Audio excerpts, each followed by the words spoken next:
кош кайгы сызып баратты. Дайым өмүр болсун деп бизди жаратты. Кел Рамазан, Рамазан, ыйманга эшик ачып, Алладан тилеп жакшылык, жүрөгкө бакыт чачып. Беш парыздын бирөөсү жалпыңарга, орозо бул каниет жакшыларга, кабыл болсун пенденин эңсеген тилеги.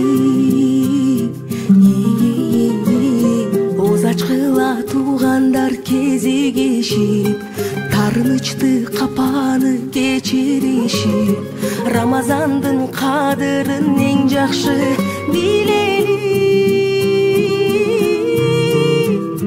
Кел Рамазан, Рамазан, ыйманга эшик ачып, Алладан тилеп жакшылык, жүрөгкө бакыт чачып.